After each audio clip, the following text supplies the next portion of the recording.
and Vihari. Ready to send your station.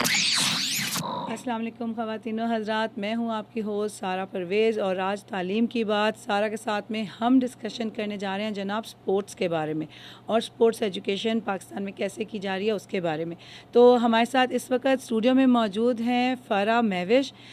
फ़रा जो हैं वो रनर हैं और एथलीट हैं और फ़रा जो है हम फ़रा से कहेंगे कि वो अपना ज़्यादा तारुफ जो है वो ख़ुद करवाएं, क्योंकि स्पोर्ट्स एक ऐसा सब्जेक्ट है जिसके ऊपर सच्ची बात है मेरी तो अपनी जनरल नॉलेज भी काफ़ी लिमिटेड है और एज ए नेशन मैंने ये देखा है कि स्पोर्ट्स का इंटरेस्ट बहुत ज़्यादा नहीं है हमारी कंट्री में। हालांकि इस वक्त हमारी सबसे ज़्यादा पॉपुलेशन यंग लोगों के ऊपर मबनी है और वो सब लोगों को हम बहुत पॉजिटिवली इंगेज कर सकते हैं अगर हम उन्हें स्पोर्ट्स और स्पोर्ट्स एजुकेशन में जो है इंगेज करें। तो अस्सलाम वालेकुम Fara, thank you for joining us for this programme today. Interestingly running में भी स्टेमिना बढ़ता गया और वेट ट्रेनिंग में भी अच्छा चलना शुरू हो गया। तो फिर मेरा जो है इस तरह की रेसेस आती थी, जब इस्लामाबाद मैराथन है या कराची मैराथन है, तो I started participating in them और मैं उनमें जीतना शुरू हो गई। इस्लामाबाद मैराथन, फिर Karachi marathon, Lahore marathon. Although मैं उनको मैराथन कह रही हूँ, ऑल्दो वो मैराथन रेसेस नहीं होती थी, वो 5 किलोमीटर से 10 किलोमीटर्स तक की रेसेस होती थी। तो जब वो जीतना शुरू हुई तो फिर मुझे लगा कि हाँ, मे बी मेरे में पोटेंशियल है आगे जाने का। फिर मेरा आर्मी में एक जो है उन्होंने एक जो स्पोर्ट्स में थे, उन्होंने मुझे कहा कि आप आएँ और आप ट्रायल्स दें। तो मैंने जब रनिंग की ट्रायल्स दी वो भी बहुत अच्छी गई। फिर उन दिनों नेशनल चैम्पियनशिप आ रही थी पावर लिफ्टिंग की, तो उन्होंने मुझे कहा कि आपने पार्टिसिपेट करना है। तो मैंने कहा कि मैं ज़रूर करना चाहूँगी। तो जब मैंने पावर लिफ्टिंग में पार्टिसिपेट किया तो I won bronze medal in my weight category. तो अब ये था कि जो मेरी हाइट है उसके हिसाब से मैंने जो आइडियल पावर लिफ्टिंग की कैटेगरी थी वो 69 केजी थी, लेकिन मैंने 63 केजी में पार्टिसिपेट किया था क्योंकि मैं लॉन्ग डिस्टेंस रनर भी थी, तो वो उस तरह से ऑप्टिमल नहीं था। और रनिंग के लिए बहुत लो वेट चाहिए होता है।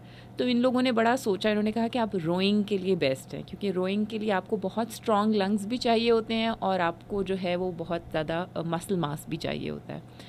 तो फिर इस तरह से मैं रोइंग में भी आ गई। अच्छा। तो जब 33rd नेशनल गेम्स हुई 2019 में पेशावर में, तो उसमें मैंने पार्टिसिपेट किया और इन टोटल उस साल आई वॉन 8 मेडल्स, जिसमें से 3 ब्रॉन्ज़ मेडल थे, एक पावर लिफ्टिंग का था, एक रोइंग का था, 5 सिल्वर मेडल्स थे रोइंग में, क्योंकि रोइंग के काफ़ी सारे इवेंट्स होते हैं, डबल, सिंगल, फिर उसमें ओपन वेट और उसमें लाइट वेट होता है। तो उसमें ये था कि मैंने अपना वेट रिड्यूस करके 61 केजी पे आ गई थी, क्योंकि रोइंग के लिए 61 केजी लोअर वेट आप लाइट वेट के लिए पार्टिसिपेट कर सकते हैं। तो उससे मैं ओपन वेट के लिए भी खेल लेती थी और मैं लाइट वेट के लिए भी खेल लेती थी।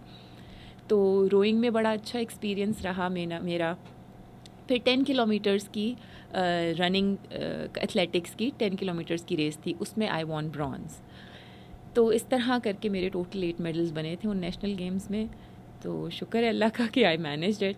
नहीं, माशाल्लाह आपके इतना अच्छा मतलब स्पोर्ट्स में प्रोफाइल रेज हुआ और कैसे आप इंस्पायर होती गई साथ साथ इस प्रोग्राम के लिए, सो इट इज़ वेरी इम्प्रेसिव। और सबसे ज़्यादा खुशी की बात यह है कि इस प्रोग्राम में जो मुझे हमेशा मैं इनकरेज करती हूँ कि ख़वातीन इन एरियाज़ में बहुत कम आती हैं। So it is so good to see कि एक जिसे कहते हैं ना young female is so energetic about sports और वो इतना अच्छा परफॉर्म कर रही हैं। क्योंकि यूजली क्या होता है हमारी फैमिलीज़ में स्पोर्ट्स वाली सारी चीज़ें हम सिर्फ अपने लड़कों को ही जो है ना वो ट्रेन भी उसी के अराउंड कर रहे होते हैं। उनका अगर इंटरेस्ट होता है क्रिकेट में या जिस भी चीज़ में, तो हम उसी के इर्द गिर्द घूमते रहते हैं।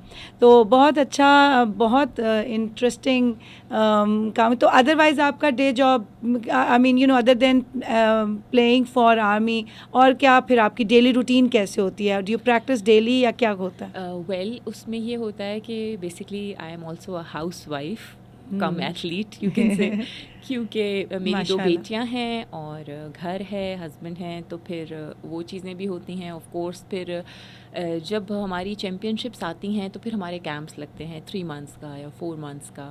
तो फिर उन दिनों you have to be very, आपको बहुत ज़्यादा ट्रेनिंग की भी ज़रूरत होती है, फिर उसमें आपको रेस्ट भी चाहिए होता है और फिर उसमें आपको डाइट भी अपनी उस हिसाब से रखनी पड़ती है। तो ये है। उसके अलावा ये होता है कि जब कैंप ऑफ हो जाता है या चैम्पियनशिप गुजर जाती है तो फिर आपको 2-3 मंथ्स का एक रेस्ट पीरियड भी मिल जाता है, बिल्कुल तो which is a good thing as a mother and तो वो एक नहीं, बड़ा ये बहुत फ़ायदा हो अच्छा, जाता है। हाँ। और आई में माशाल्लाह सो गुड टू नो कि आपकी you have a family, you are raising children, माशाल्लाह प्यारी प्यारी बेटियां हैं, और साथ साथ आप जो है स्पोर्ट्स का अपना जो पैशन है उसको भी जो है वो कंटिन्यू कर रही हैं।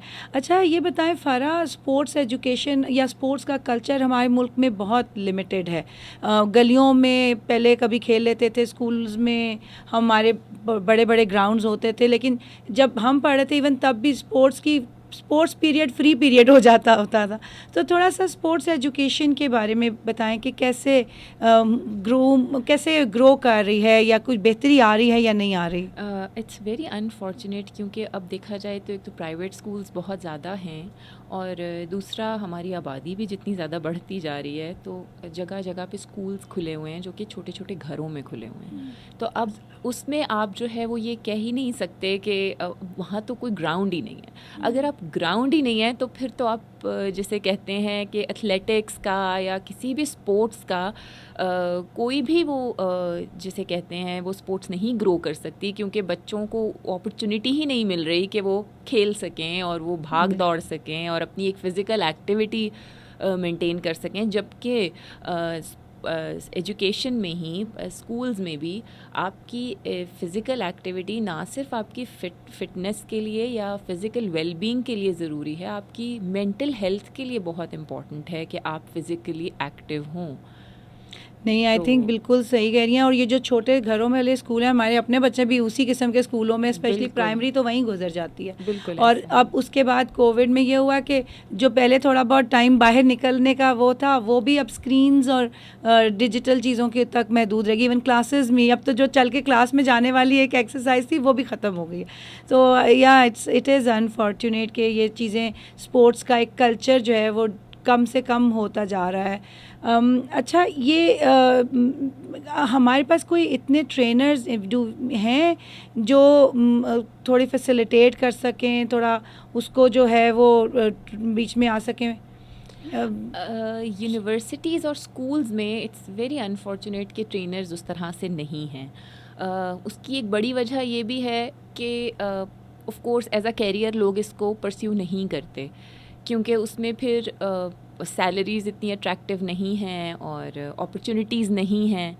तो फिर वही वाली बात है कि गवर्नमेंट को एज अ कॉन्शियस एफर्ट इस पे इन्वेस्ट करना पड़ेगा अगर to have a healthy nation. और जबकि कोविड में अगर आप ये देख लें तो कोविड में बहुत सारे मेंटल हेल्थ इश्यूज़ बहुत रेज़ होना शुरू हो गए, क्योंकि एक तो कम्युनिकेशन ख़त्म हो गई, दूसरा जो थोड़ी बहुत फ़िज़िकल एक्टिविटी या कोई एक्सरसाइज किसी की लाइफ में रही थी वो भी जो है वो कॉम्प्रोमाइज़ हो गई लॉकडाउन की वजह से और बहुत इस तरह की सिचुएशन में। सही, बिल्कुल सही। अच्छा थोड़ा सा फ़ारा हम एक्सप्लेन करें कि जो स्पोर्ट्स की जैसे बोर्ड्स हैं या रिस्पॉन्सिबिलिटी किस तरह से वो शेयर होती है, पब्लिक सेक्टर का क्या रोल है, प्राइवेट सेक्टर या एसोसिएशंस कैसे बनते हैं, थोड़ा सा वो हमें समझा दें। बेसिकली पाकिस्तान स्पोर्ट्स बोर्ड है जो इदारा है और उसके अंडर फिर फेडरेशंस आती हैं और फिर एसोसिएशंस आती हैं और फिर एसोसिएशंस के अंडर क्लब्स आते हैं। ठीक है। लेकिन ये 18वीं तरमीम के बाद से एसोसिएशंस जो हैं वो प्रोविजनल के अंडर आ गई हैं और जो फेडरेशन है वो फेडरल के अंदर है। तो यहाँ पे चीज़ें काफ़ी ज़्यादा मैश्ड अप हो चुकी हैं, उस तरह से क्लियर नहीं है और बहुत कन्फ्यूजन है।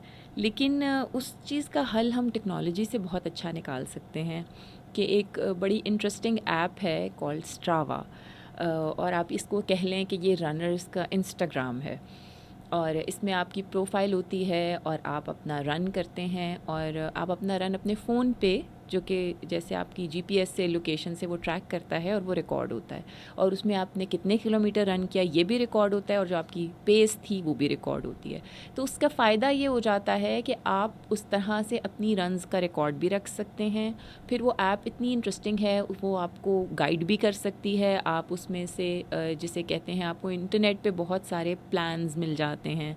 तो उससे ये है कि अगर और उसका वैसे इस्लामाबाद में बहुत ज़्यादा कल्चर बढ़ गया है, इस्लाम के लाहौर, कराची कराची में भी है डेफिनेटली, और इस्लामाबाद में उसकी वजह से जो है ना वो रनिंग सर्कल काफ़ी बड़ा हो चुका है, तो फिर वो अपनी वर्चुअल रन्स भी कराते हैं। अच्छा, वेरी नाइस। तो इस तरह की ऐप्स हों और इन चीज़ों से हम टेक्नोलॉजी से इस मसले का हल भी निकाल सकते हैं कि बहुत अच्छे अच्छे एथलीट्स आपको जो है ना वो इस ऐप के थ्रू आपको मिल जाते हैं कि जो लोग इस ऐप को यूज़ करें, और अगर वो बहुत अच्छे रनर हैं, उनके टाइमिंग्स, उनकी पेस, सबके पास उसका रिकॉर्ड होगा, तो इससे आपको बहुत अच्छे अच्छे रनर्स पाकिस्तान में ढूंढे जा सकते हैं। बिल्कुल ठीक हो गया। अच्छा, अब आप हमने बल्कि ये भी डिस्कस किया था, जैसे अब ये स्पोर्ट्स में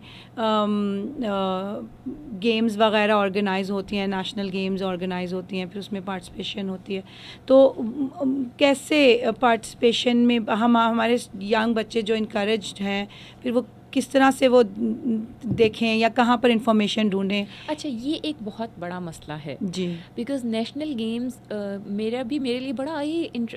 मेरे लिए बड़ा शॉकिंग था इस बात को समझना जब मैंने पहली बार नेशनल गेम्स भागी, 33rd नेशनल गेम्स में जब मैंने पार्टिसिपेट किया था, तो it was not open for public. ये एक बहुत इंटरेस्टिंग बात थी, जो सिक्योरिटी रीजंस थे या क्या था। अच्छा, कि और वो इतना मुझे बड़ी सैड फीलिंग हुई थी कि जब वो मैंने 10 किलोमीटर्स की रेस भागी थी, it was a empty stadium. अच्छा, सिर्फ जो डिपार्टमेंट्स के एथलीट्स थे जो वहाँ ऑलरेडी आए हुए थे, वो कॉमन पब्लिक के लिए ओपन नहीं था, जो कि वो भी एक अलग इशू शुरू हो जाता है कि सिक्योरिटी रीजंस की वजह से उन्होंने बंद किया हुआ था पब्लिक के लिए। लेकिन अगर आप और पब्लिक को तो वैसे ही एंटरटेनमेंट चाहिए, और sports is a very good entertainment. बिल्कुल। अगर आप एथलेटिक्स चैम्पियनशिप और ये चीज़ें इस तरह गवर्नमेंट रखेगी कि भाई ओपन नहीं है लोगों के लिए और लोग आके देखेंगे नहीं, तो उनका इंटरेस्ट भी उस तरह से डेवलप नहीं हो पाएगा।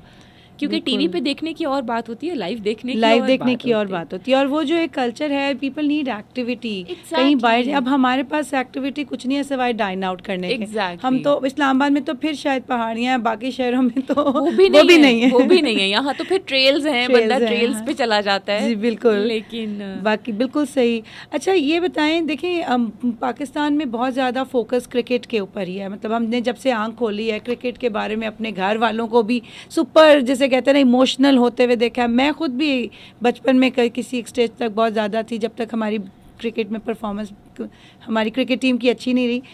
बाकी स्पोर्ट्स का इंटरेस्ट कैसा है हमारी पब्लिक के अंदर, और कैसे रेज कर सकते हैं? इंटरेस्ट उस तरह से मुझे नज़र नहीं आता, लेकिन फिर वही वाली बात है कि इट इज़ दी रिस्पॉन्सिबिलिटी कह सकते हैं या क्या, कि ये गवर्नमेंट को इसमें करने की ज़रूरत है। क्योंकि जैसे मैंने आपको भी बताया कि अगर नेशनल गेम्स ही ओपन नहीं है पब्लिक के लिए, कि वो आकर देख भी नहीं सकते, खेलना तो चलो वो तो डिपार्टमेंट्स हैं जो खेलते हैं, लेकिन उन गेम्स को आके आप देखें और आप उनको आने दें, तो उसकी वजह से आपका बच्चों का शौक़ भी बढ़ता है। यंग बच्चे जब देखने आते हैं, उसकी एक हाइप होती है। और मतलब जो स्पोर्ट्स इन जनरल दुनिया में भी फिर उसकी एक बड़ी एक्साइटमेंट होती है, जिस तरह क्रिकेट की होती है उसी तरह सारी स्पोर्ट्स की होती है। और एथलेटिक्स तो it's a very nice game in the sense कि वो बहुत छोटी होती है, यानी क्रिकेट का तो स्पैन बहुत बड़ा है ना, 3-4 घंटे का फुल मैच, टेस्ट मैच है तो 5 दिन है, वन डे है तो आपके अच्छे खासे 7-8 घंटे हैं। तो एथलेटिक्स के तो बहुत छोटे छोटे इवेंट्स होते हैं और वो बड़े ही एक्साइटिंग होते हैं। हाँ। तो और उसमें भी जीतने हारने का बड़ा ही एक मोमेंटरीली, हाँ, एक मोमेंट से आप चीज़ें बदल जाती हैं। तो वो तो बड़ी इंटरेस्टिंग वो है। लेकिन बात फिर वही है कि उस तरह से ओपन नहीं है ना, हमारे टीवी पे उस तरह से दिखाते हैं, बिकॉज ऑफ कोर्स स्पॉन्सर आपको क्रिकेट पे मिलते हैं, तो फिर मैचेस भी वही आते हैं और चीज़ें उसी तरह ये बात भी है कि जहाँ पर स्पॉन्सर्स हैं आपको वहाँ पर ही उन्हीं चीज़ों के इन्वेस्टमेंट नज़र आती है। हालांकि बहुत सारे अच्छे भी हमारे जो हैं एथलीट्स मतलब रहे हैं। स्क्वॉश था एक ज़माने में, बहुत पॉपुलर हो गया। बिल्कुल। बाकी इस तरह हॉकी के अंदर हम इतने वो थे, हॉकी में चली गई। हॉकी में तो ओलंपिक्स में पाकिस्तान ने अगर कभी मेडल्स जीते थे तो वो हॉकी में जीते थे। जी। तो वो ही बस, तो हमारी हॉकी कहाँ चली गई? मुझे तो कई बार लगता है कि क्रिकेट ने हमारी सारी स्पोर्ट्स को हाईजैक कर लिया कुछ समहाउ, पता नहीं क्या। नहीं, और बिल्कुल। अच्छा, ये बताएं फराह कि यूनिवर्सिटीज़ में अब हम बात करते हैं क्योंकि स्कूल में तो चलो ठीक है, वो आपका इंटरेस्ट रेज करना है, वहाँ पर वो लिमिटेड स्पेस भी का इशू भी रहता है, लेकिन यूनिवर्सिटीज़ के पास तो स्पेस भी है और मशीनरी भी है, फंडिंग भी जनरेट कर लेते हैं। तो क्या यूनिवर्सिटी स्पोर्ट्स एजुकेशन ऑफ़र कर रही हैं, यानी कुछ ऐसे अंडर ग्रेजुएट प्रोग्राम्स वगैरह भी ऑफ़र होते हैं जिनमें, ताकि हमारे एटलीस्ट एक ऐसी भी ग्रुप हो जो पढ़ा लिखा या स्पोर्ट्स में पढ़ के आया, उसका क्या रोल है, उसका क्या स्कोप है? अच्छा, इंटरेस्टिंगली स्पोर्ट्स साइंसेज की डिग्रीज़ कुछ यूनिवर्सिटीज़ हैं पाकिस्तान में जो ऑफ़र करती हैं। उनका स्पोर्ट्स में ये रोल हो जाता है कि आपको एजुकेटेड लोग मिल जाएंगे हु कैन कोच और जो टीम मैनेजमेंट कर सकते हैं एथलेटिक्स में या और दूसरी टीमों में। और दूसरी बात यह है कि उसी में से अच्छा फिर एथलीट्स जो होते हैं उनके लिए ऑफ कोर्स वो तो अपनी फ़िज़िकल स्ट्रेंथ की बेस पर आप क्वालिफाई करते हैं, उसका आपकी डिग्री से उस तरह से ताल्लुक़ नहीं होता। ठीक है। तो उसमें ये है कि लेकिन ऑफ कोर्स उसको एक टीम मैनेजर भी चाहिए, उसको एक न्यूट्रिशनिस्ट भी चाहिए, उसको एक साइकोलॉजिस्ट भी चाहिए। स्पोर्ट्स साइकोलॉजी बड़ी इंपॉर्टेंट एक सब्जेक्ट है। तो उन सब चीज़ों का अच्छा अगर स्पोर्ट्स में लोगों को करियर नज़र आएगा या उसमें आपको अट्रैक्टिव सैलरीज़ नज़र आएंगी तो डेफिनेटली उसमें लोग आना पसंद करेंगे। और फिर स्पोर्ट्स के साथ जुड़ी और चीज़ें जैसे न्यूट्रिशनिस्ट आम आपको मिल जाते हैं, लेकिन स्पोर्ट्स न्यूट्रिशनिस्ट बहुत स्पेसिफाइड हो जाते हैं, क्योंकि स्पोर्ट्स न्यूट्रिशनिस्ट के लिए वो बहुत डिफरेंट हो जाता है, क्योंकि हर स्पोर्ट्स की अपनी डाइट रिक्वायरमेंट होती हैं। उन एथलीट्स में जो कोई एक स्पेसिफिक स्पोर्ट्स करते हैं, सपोज़ पोल वॉल्ट करते हैं या रनिंग लॉन्ग डिस्टेंस रनिंग करते हैं या स्प्रिंटिंग करते हैं, उनकी बॉडी में डिफरेंट तरह की डेफिशिएंसीज हो सकती हैं, जो कि स्पोर्ट्स न्यूट्रिशनिस्ट अपनी अप टू मार्क अगर अपनी वो रखेंगे नॉलेज तो वो उस चीज़ को कवर कर सकते हैं।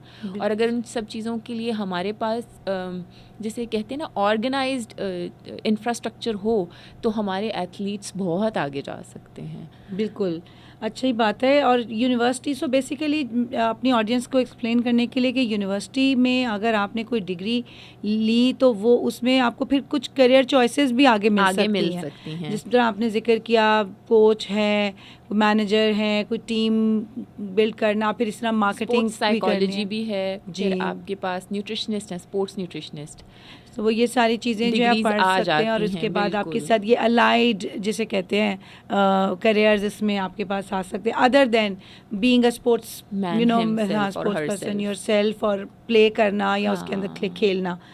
अच्छा, हमने गेम्स की बात की है और फिर उसके बाद हम इंटरनेशनल गेम्स में, मतलब हमारी प्रेजेंस जो है वो पाकिस्तान इज़ नोन, और जब जितने हमारे लोग जाते हैं वो अच्छा कर सकते हैं और करते रहे हैं। सो इंटरनेशनल गेम्स क्या कौन कौन सी हैं और उसमें हमारी परफॉर्मेंस कैसे बेहतर हो रही है, कम हो रही है, उसमें हम कैसा कर रहे हैं? अच्छा, वो भी बड़ा इंटरेस्टिंग है। तो बड़ा ही बहुत सारी इंटरनेशनल मैचेस होते हैं, सॉरी कॉम्पिटिशन्स आते हैं। जैसे आपके पास सबसे जो पाकिस्तान का जो इमीडिएट हमारा आता है वो सैफ गेम्स आ जाती हैं, साउथ एशियन गेम्स हैं। ठीक है। फिर हमारे पास वो आ जाती हैं, कॉमनवेल्थ आ जाती हैं, ओलंपिक्स तो बहुत, वो तो एक वर्ल्ड का जब सबसे बड़ा कंपटीशन होता है दुनिया में स्पोर्ट्स का, तो वो ओलंपिक्स जो कि आजकल हो भी रहा है, वो आ जाते हैं। अच्छा, इंटरेस्टिंगली पाकिस्तान की एथलेटिक्स में अच्छी, नॉट बैड, यानी अच्छी परफॉर्मेंस सैफ में उस तरह से रही। एथलेटिक्स में कुछ बहुत अच्छे प्लेयर्स बीच में गए। इस बार जो सबसे इंटरेस्टिंग बात सैफ में हुई थी, जो 2019 में हुई थी सैफ, कि ये अरशद नदीम जो कि जेवलिन प्लेयर हैं, थ्रोअर, उन्होंने रिकॉर्ड बनाया था सैफ का, और उनकी उस थ्रो पे वो ऑटोमेटिकली क्वालिफाई हो गए थे ओलंपिक्स के लिए। राइट। तो वो एक बड़ा ही, मेरे ख़्याल में वो एक बहुत बड़ा लैंडमार्क है पाकिस्तान की एथलेटिक्स के फेडरेशन के लिए और इन जर्नल स्पोर्ट्स के लिए, कि प्रॉबेबली कि अगर वो इंशाल्लाह, कल उनका कंपटीशन भी है फाइनल, तो अगर वो जीतते हैं इंशाल्लाह, अगर उनका मेडल आ जाता है, तो फिर मे बी दुनिया का, पाकिस्तान का एज अ नेशन थोड़ा सा इंटरेस्ट एथलेटिक्स की तरफ आ जाए और वो लोग देखना पसंद करना शुरू कर दें और एक उस चीज़ का एक शौक डेवलप होना शुरू हो।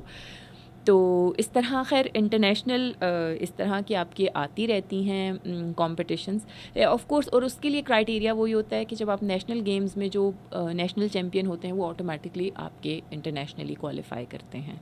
जो नेशनल गेम्स में चैंपियंस आते हैं वो इंटरनेशनल गेम्स के वो लिए क्वालिफाई represent कर लेते करते हैं और वो हैं, रिप्रेजेंट represent सो वो करते बेसिकली हैं। कंट्री पे डिपेंड करता है कि कंट्री अपने प्लेयर्स भेज रही है या नहीं भेज रही। decide ऑफ कर कोर्स रही है। अब ज़रूरी नहीं है कि आप नेशनल चैम्पियन हैं और आपकी गवर्नमेंट आपको या आपका Support डिपार्टमेंट करे। आपको कॉमनवेल्थ गेम्स में भेजना चाहे ना भेजना चाहिए, वो फिर उस तरह उसमें मैनेजमेंट आता की चीज़ें आ जाती हैं। बिल्कुल बट ठीक इन है। General you qualify. ठीक है, तो फिर उसमें कोई कोटा सिस्टम भी होता है कोई जिसमें वो करती हैं, वो क्या वो अच्छा, कैसे वो होता है? ओलंपिक्स में है कि अच्छा। जैसे ओलंपिक्स में जो कि सबसे अच्छी और जो बड़ी ही एक खुशी की बात है इस बार के पाकिस्तान के 2 एथलीट्स जो हैं वो कोटे पे नहीं गए, वो अपनी क्वालिफ़िकेशन पे गए हैं। एंड उनमें एक अरशद नदीम हैं और एक तलहा तालिब जो कि वेट लिफ्टर हैं। अच्छा। तो ये 2 गए हैं और ये अपनी क्वालिफिकेशन की बेस पे गए हैं बिकॉज दे वो उनका क्राइटेरिया ओलंपिक्स का They पूरा meet करते the थे। criteria They met for the Olympics. criteria जिस पे वो ओलंपिक्स के लिए क्वालिफाई कर गए थे। Very good. क्योंकि अदरवाइज़ ओलंपिक्स में क्वालिफाई करने के बहुत सारे क्राइटेरियाज हैं। एक तो मेन है आपकी टाइमिंग्स या आपका वेट या आपकी थ्रो, जिसकी बेस पे आप क्वालिफाई करते हैं। ठीक है। दूसरी चीज़ ये आ जाती है कोटा सिस्टम, बिकॉज ओलंपिक्स एक पूरी दुनिया को रिप्रेजेंट करती है, तो दे रियली वांट कि भाई हर कॉन्टिनेंट से एक रिप्रेजेंटेशन हो।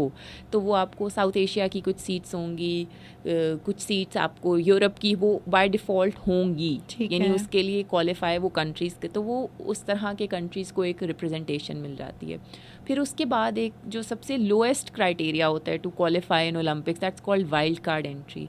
तो वाइल्ड कार्ड एंट्री में आप वो एक रास्ता निकालते हैं, तो वो जिस मुल्क का निकल आता है, स्पेशली उन मुल्कों का जिनकी बिल्कुल रिप्रेजेंटेशन ओलंपिक्स में नहीं होती या सही। बहुत नेग्लिजिबल होती है, उनका फिर एक कोरा निकलता है और फिर उनकी वो टीमों को बुलाते हैं कि इस बार आपने ओलंपिक्स में आप क्वालिफाई कर गए हैं, इन द सेंस आप रिप्रेजेंट कर सकते हैं अपने मुल्क को। ठीक हो गया। तो जैसे पाकिस्तान को वाइल्ड कार्ड एंट्री मिली थी 2012 के लंदन ओलंपिक्स में। लंदन ओलंपिक्स में, ठीक तो है। उसमें बहुत बड़ी टीम गई थी क्योंकि वो वाइल्ड कार्ड एंट्री थी, तो वो आप काफ़ी सारे एथलीट्स को ले जा सकते थे। ये तो अच्छी बात है। अच्छा, बस सबसे पहले तो मतलब जैसे आपने अरशद नदीम और तलहा का जिक्र किया, जिन्होंने बेसिकली माशाल्लाह अपनी परफॉर्मेंस की बेसिस पे ओलंपिक्स के लिए क्वालिफाई किया। सो ये आई थिंक वाकई आपने जैसे कहा इट्स अ बिग जैसे बेंचमार्क और सेट कर दिया गया है। तो इंशाल्लाह there will be more young men and women who will qualify for these kind of games और international games on their own. तो हम दुआ करते हैं कल अरशद का जो मेरा फाइनल मैच है या जो भी बिल्कुल फाइनल थ्रो है, फाइनल थ्रो के अंदर जो है वो कामयाब हों और पाकिस्तान के लिए जो है वो गोल्ड का मेडल लेकर आए, गोल्ड लेकर आना then he will be the actually world champion. जी जी, इंशाल्लाह इंशाल्लाह। सो जी, हम तमाम कौम और ख़वातीन और हज़रात सामीन और हाज़रीन जो सुन रहे हैं, आप लोग भी प्लीज़ अरशद के लिए दुआ कीजिए। और ये पाकिस्तान में आने वाला हर जिसे कहते हैं गोल्ड जो है वो हमारे लिए फ़ायदे में जाता है, तो हमारे कल्चर के लिए बहुत अच्छा स्ट्रॉन्ग मैसेज जाता है दुनिया भर के लिए। ये काफ़ी अच्छी इंटरेस्टिंग चीज़ें हैं, लेकिन बहुत सारे लोगों को पता नहीं है। आपने कहा कि गवर्नमेंट को सपोर्ट करनी चाहिए, लेकिन कोई स्पेसिफिक आइडियाज़ हैं आपके पास कि गवर्नमेंट को या और प्राइवेटली जो इन्वेस्टर्स हैं क्या क्या कंट्रीब्यूशन हो सकती है, कैसे क्या करने की ज़रूरत है? सबसे जो बेसिक सी चीज़ आ जाती है, बिकॉज़ जैसे नेशनल्स के लिए आपको डिपार्टमेंट्स को एक अलग से बजट अलॉट करें जो कि वो स्पोर्ट्स पे इन्वेस्ट करें। ठीक है। और फिर जो वो स्पोर्ट्स में भी अगर स्पोर्ट्समैन की सैलरी या स्पोर्ट्स वूमन जो भी एथलीट्स हैं उनकी सैलरी इस काबिल होगी कि वो अट्रैक्ट होंगे और वो फिर उसमें आके स्पोर्ट्स को एज अ कैरियर चूज़ करेंगे। ठीक है। तो उसके लिए फिर वही वाली बात है कि पैसे और बजट की ज़रूरत है। और फिर जब वो होंगे तो फिर उसमें आपको जब अट्रैक्टिव सैलरीज होंगी तो नंबर ऑफ़ एथलीट्स भी बढ़ेंगे, क्योंकि बहुत सारे लोग उसमें आना चाहेंगे और फिर उसमें कंपटीशन ऑटोमेटिकली आ जाएगा। कंपटीशन जितना ज़्यादा होगा उतना ही आपका स्टैंडर्ड रेज होता जाएगा आपके उस गेम का, बिल्कुल, वो चाहे कोई भी गेम हो जाए।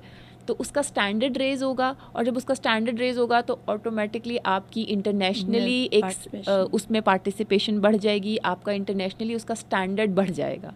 तो आपकी इंशाल्लाह अगर ऐसा हो तो फिर ओलंपिक्स में इन दो के अलावा बहुत सारे लोग आ सकते हैं, क्योंकि जब आपने सपोज़ एक डिपार्टमेंट अगर सिर्फ 50 एथलीट्स को हायर करता है तो उसमें 1 या 2 ओलंपिक्स तक जाने के चांसेस बहुत कम हैं। लेकिन अगर कोई डिपार्टमेंट 500 या 1000 एथलीट अपने पास रखा हुआ है उसने, और उनको ट्रेन कराता है और उनको पे करता है, तो उसमें से ओलंपिक्स में जाने के चांसेस बहुत ज़्यादा बढ़ जाते हैं। तो नहीं, आई थिंक ये बहुत अच्छा है। और बजट तो खैर हमारे लिए हर जगह पर चैलेंज करते हैं, लेकिन फिर प्राइवेट भी तो स्पॉन्सर्स भी तो ढूंढे जा सकते हैं, लेकिन कुछ प्रॉबली कॉरपोरेट्स इसमें इन्वेस्ट करना चाहें या कुछ इस किस्म की कोई चीज़ अगर हमारे जहन में कोई ऐसा भी तो हो सकता है कि गवर्नमेंट को हैंड होल्ड करने के लिए प्राइवेटली इसका इंटरेस्ट रेज किया जाए। That is a very good suggestion वैसे, कि अगर आप उस चीज़ को ही एक प्राइवेटाइज करने की कोशिश की जाए। I have actually no idea कि उस चीज़ को कैसे उसको प्रैक्टिकली आप बिकॉज ये तो मेरा ख्याल बिकॉज इसमें ब्यूरोक्रेसी इतनी ज़्यादा ऑलरेडी इन्वॉल्व है, क्योंकि फिर तो स्पोर्ट्स बोर्ड की एक उसकी अपनी एक से ही ख़त्म हो जाएगी। और अच्छा, तो वो इस वजह से मतलब स्पोर्ट्स बोर्ड को ज़रूरत है एक अपनी एक उनकी अपनी एक जो प्रेजेंस है वो उसके अंदर वो एक है। हाँ, और फिर ये कि नए लोग, बड़ी इंपॉर्टेंट चीज़ है कि फेडरेशन में नए लोग आएँ, आप नए लोगों को आगे मौका दें जो बहुत सालों से हैं। अगर परफॉर्मेंस उस तरह से नहीं आ पा रही तो आप नए लोगों को आने का चांस दें जो ज़्यादा एनर्जेटिक हैं, या जिनका स्पोर्ट्स का एक उनका करियर स्पोर्ट्स में जिन्होंने गुजारा हुआ है, या कोई रिटायर्ड एथलीट्स हैं। आई एम श्योर उनका विजन भी होता है, उनका एक्सपीरियंस भी होता है। तो अगर आप नए लोगों को आने दें तो वो भी तो एक इसमें काफ़ी चेंजेस आ सकती हैं। और एक बड़ी इंपॉर्टेंट चीज़ होती है फेडरेशन में कि जो फेडरेशन के प्रेसिडेंट हैं या जो भी अथॉरिटेटिव लोग हैं उनकी रोटेशन हो, कि वो इलेक्ट हों हर 3 साल बाद। अगर वो अच्छा परफॉर्म कर रहे हैं तो वो ऑफ कोर्स दोबारा इलेक्ट हों, और अगर वो नहीं अच्छा परफॉर्म कर पा रहे तो नए लोग आएँ। हाँ, ताकि कुछ तो मॉनिटरिंग और इवैल्यूएशन का सिस्टम हो, परफॉर्मेंस इवैल्यूएशन का कोई सिस्टम हो जिसमें हम देखें कि जी जो कंट्रोल करके बैठे हुए हैं सारी चीज़ों को, और उनके पास तो बजट भी होता है, उस बजट को बेस्ट यूटिलाइज भी कर रहे हैं या नहीं, और बजट मांगने से पहले जो मिल रहा है हम उसको तो सही तरीके से जो है वो अकोमोडेट कर सकें। अच्छा, आप लोगों का एक अपना भी कम्युनिटी का इनिशिएटिव है स्पोर्ट्स के अराउंड, उसके बारे में भी थोड़ा सा हमें बताएं। अच्छा, ये बिल्कुल एंड पे आके मुझे इसका ख़्याल आया था कि हमारी आपस में डिस्कशन भी हुई थी। तो हमारे इस्लामाबाद में अब काफ़ी सारे रनिंग क्लब्स बन गए हैं। जो एक सबसे पुराना रनिंग क्लब था जिससे मैंने ज्वाइन किया था, उसका नाम है इस्लामाबाद रन विद अस, और उसके फाउंडर कासिम नाज हैं। कासिम नाज, साद सुल्तान हैं और बिलाल रज़ाक हैं। ये तीनों थे। इनको स्पेशली इन तीनों को रनिंग का बहुत शौक़ था, तो ये आपस में ही करते रहते थे। मैंने वीकेंड पे निकल गए और इस तरह। फिर इन्होंने सोचा कि हम इसको एक ऑर्गेनाइज्ड वे में करें और हम अनाउंस किया करें। फेसबुक पे उन्होंने एक पेज बनाया कि और अपनी रन वो अनाउंस कर देते थे कि हम इस वीक यहाँ पे रनिंग करेंगे और हम इतने किलोमीटर रनिंग करेंगे। तो वो फिर शायद वो प्रमोट होता गया, लोग उसमें आते गए। पहले दिन 4 थे, पहले शुरू के तो वो काफ़ी अरसा वो 4-5 फ्रेंड्स ही थे जो रन करते रहते थे। फिर वो करते करते वो कम्युनिटी बहुत बड़ी हो गई है ना। वो आई थिंक अब तो उसके 250-300 या उससे भी ज़्यादा मेंबर हैं इस्लामाबाद में। ज़बरदस्त। और उसी के साथ साथ एक और रनिंग क्लब है इस्लामाबाद रनिंग क्लब के नाम से, वो अभी रिसेंटली बना है। वो लोग भी इसी तरह रन्स प्लान करते रहते हैं। So it's a nice thing to see कि इस्लामाबाद में एक रनिंग कल्चर आ रहा है जो कि एक बड़ी not a common sports in Pakistan.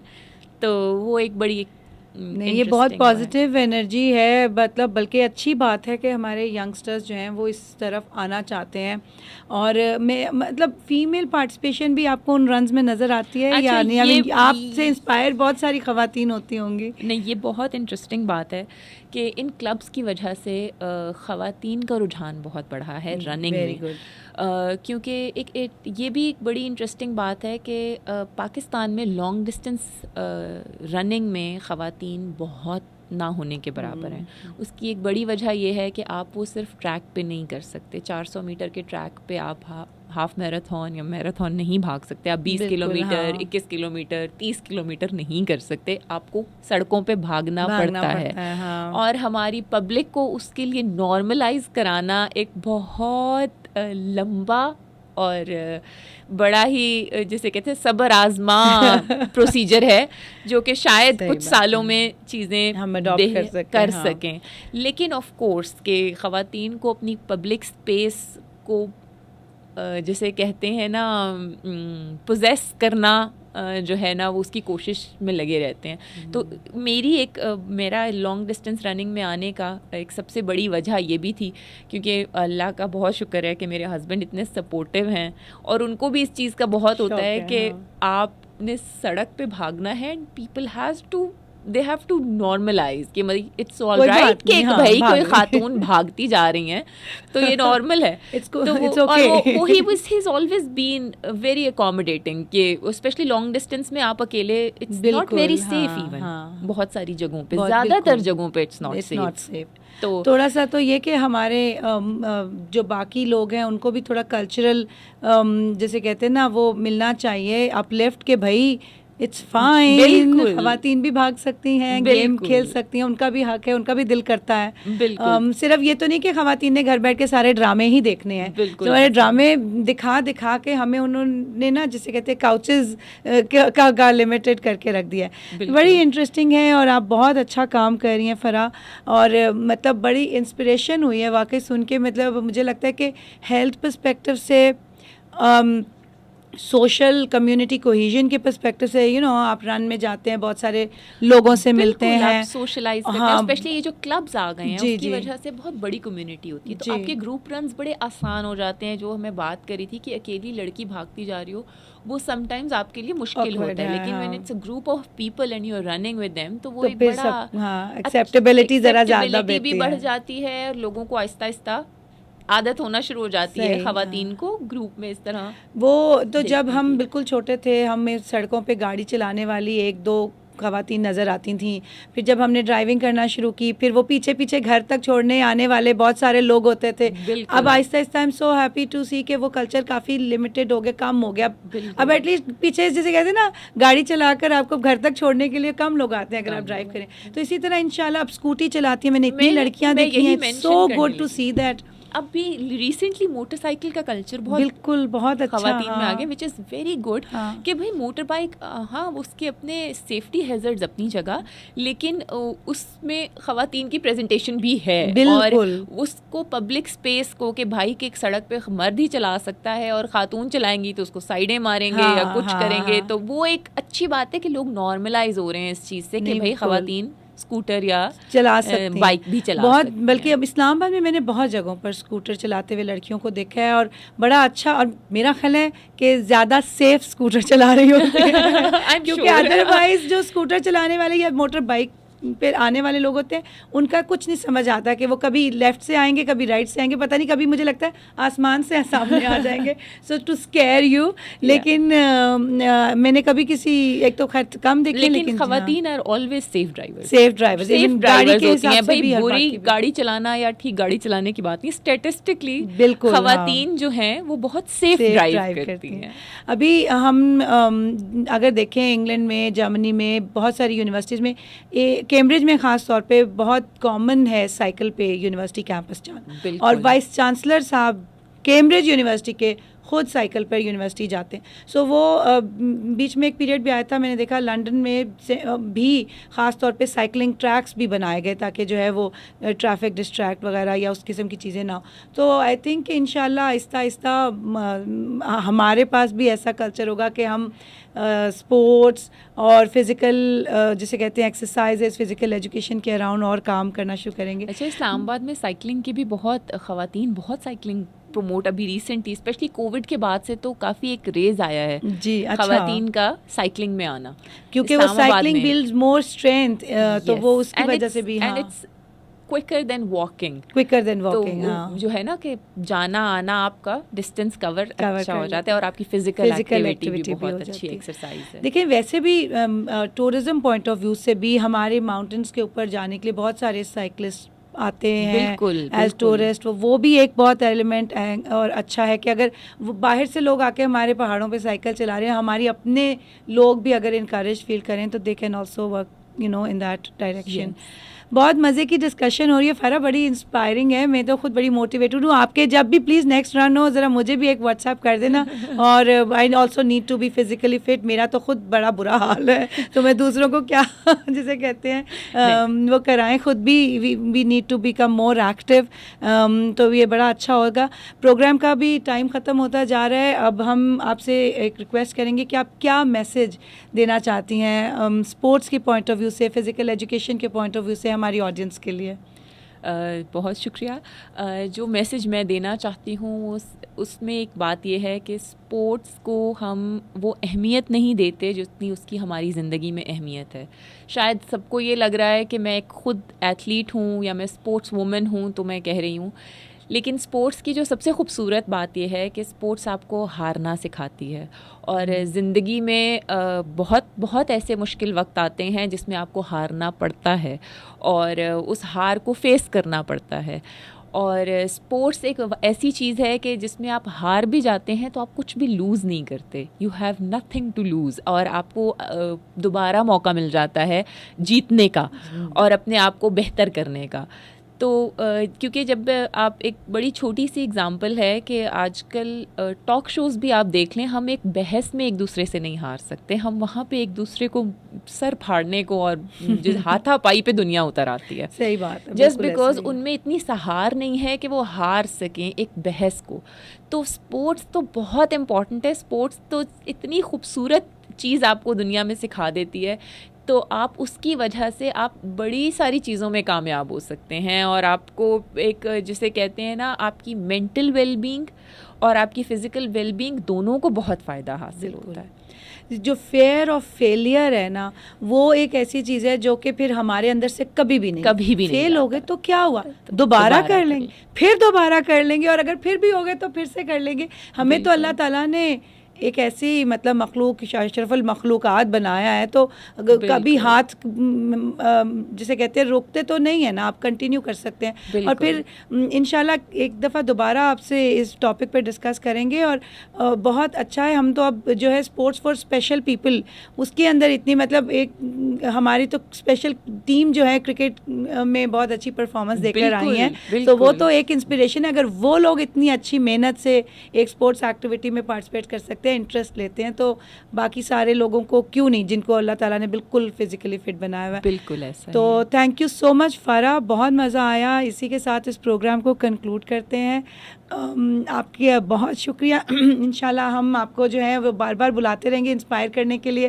तो ख़वातीनों हज़रात, प्रोग्राम का वक्त ख़त्म हो जा रहा है, लेकिन इतनी इंस्पायरिंग डिस्कशन हुई है फ़ारा के साथ। स्पोर्ट्स हमें हारना सिखाता है, और हारना जो है वो हमारे अंदर एक बर्दाश्त का एलिमेंट पैदा करता है, टॉलरेंस का एलिमेंट पैदा करता है, और हम एक दूसरे के नुक्ता नज़र को, एक दूसरे की प्रेजेंस को, उनके पॉइंट ऑफ व्यूज़ को, सब चीज़ों को जो है एक्सेप्ट कर सकते हैं, हम उसको कबूल कर सकते हैं। तो इसलिए एक ऐसा बहुत अहम जो नुक्ता है वो ये कि फ़िज़िकल एजुकेशन, स्पोर्ट्स एजुकेशन बहुत ज़रूरी है। आप लोग जो लोग सुन रहे हैं, देख रहे हैं इस प्रोग्राम को, आप ख़ुद भी एक्टिविटी बेस्ड आप देखेंगे कि आप कितना एनर्जाइज्ड फील करते हैं अगर आप किसी भी फ़िज़िकल एक्टिविटी में इन्वॉल्व होते हैं, और कितना अच्छा महसूस करते हैं, कितना रिफ़्रेश महसूस करते हैं। तो ज़रूर अपनी फ़िज़िकल हेल्थ का ख्याल रखिए, और जितना भी स्पोर्ट्स आप कर सकते हैं उसमें आइए, आगे बढ़िए। और उन ख़वातीन के लिए भी जो कि टीवी पे देख के इम्प्रेस होती हैं और आना चाहती हैं, feel free to come and join these runs. Islamabad में बहुत ऑर्गेनाइज़ हो रही हैं, बाकी शहरों में भी इंशाल्लाह होंगी। तो आप सबका प्रोग्राम देखने का बहुत बहुत शुक्रिया। इसी के साथ इस प्रोग्राम को क्लोज़ करते हैं। इंशाल्लाह अगले हफ्ते किसी और इंटरेस्टिंग टॉपिक के बारे में फिर मुलाकात होगी। तब तक के लिए खुदा हाफिज़। पाकिस्तान जिंदाबाद।